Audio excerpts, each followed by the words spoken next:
Before the heavens stretched across the void, before time whispered its first second, there was only God, eternal, holy, perfect. From his infinite wisdom and overflowing love, God chose to speak the cosmos into existence. In the beginning, God created the heavens and the earth. Genesis 1:1. With each word, creation answered. Light split from darkness. Sky arched over seas. Dry land surged forth. Plants sprang up. The sun, moon, and stars took their stations. Birds soared. Fish filled the waters. Beasts roamed the land. But on the sixth day came something different, something divine. God said, "Let us make man in our image, according to our likeness." Genesis 1:26. So God formed man from the dust and breathed into him the breath of life. Adam opened his eyes and beheld his Creator. Then God placed him in a garden, Eden, a paradise of perfect beauty, watered by rivers and rich with fruit-bearing trees. In the center of the garden stood two trees, the tree of life and the tree of the knowledge of good and evil. God gave Adam dominion and a command. Of every tree of the garden you may freely eat, but of the tree of the knowledge of good and evil you shall not eat, for in the day that you eat of it, you shall surely die. Genesis 2:16-17. God saw Adam was alone, and it was not good. So he caused a deep sleep to fall on the man, took one of his ribs, and from it formed the woman, Eve. Adam rejoiced. "This is now bone of my bones and flesh of my flesh." The man and his wife were both naked and felt no shame. But lurking in the shadows was the serpent, crafty, cunning, filled with deceit. Satan in disguise approached the woman. "Has God indeed said, 'You shall not eat of every tree of the garden'?" Eve answered, "We may eat of the fruit of the trees, but not the tree in the midst of the garden. If we eat or touch it, we will die." The serpent whispered, "You will not surely die. God knows when you eat it, your eyes will be opened and you will be like God." Eve looked. The fruit was pleasing to the eye and desirable for gaining wisdom. She took, she ate, she gave to Adam, and he ate also. In an instant, their eyes were open. They knew they were naked. Shame flooded their souls. They sewed fig leaves and hid among the trees when they heard God walking in the garden. "Adam, where are you?" God called. "I heard you, and I was afraid because I was naked. So I hid," Adam replied. God asked, "Who told you that you were naked?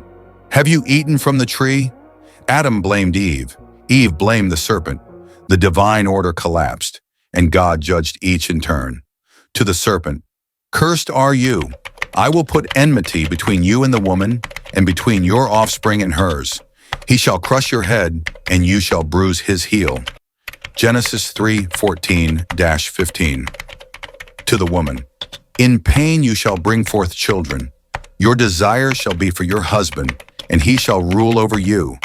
To the man, "Cursed is the ground for your sake. By the sweat of your brow you shall eat bread until you return to the ground. For dust you are, and to dust you shall return." God made garments of skin and clothed them, shedding the first blood to cover shame. Then he said, "The man has become like one of us, knowing good and evil. Now he must not eat from the tree of life." So God banished them from Eden. He stationed cherubim and a flaming sword to guard the way to the tree of life. They walked out east of Eden, exiled from paradise, carrying the weight of sin into a broken world. The shadow of sin. Outside Eden, the world was no longer a sanctuary. The soil that once yielded effortlessly now resisted. Thorns and thistles sprang up in defiance. Rain came in torrents or not at all. Seasons changed with harshness. Life became a struggle. Adam tilled the ground with aching hands. Eve bore children in pain. Yet even in their sorrow, God's mercy lingered. In every heartbeat, in every breath, there remained a spark of divine image. Cain and Abel, their first sons, brought offerings to the Lord. Abel offered a lamb, the firstborn of his flock. Cain brought fruit from the ground. God looked with favor on Abel's offering, but not on Cain's. Jealousy burned in Cain's heart, and sin, like a predator, crouched at the door. Cain lured Abel into a field and struck him down. Blood soaked the earth. The first murder. God confronted Cain. "Where is Abel, your brother?" "I do not know. Am I my brother's keeper?" God replied, "What have you done?" "The voice of your brother's blood cries out to me from the ground." Cain was cursed, a wanderer upon the earth.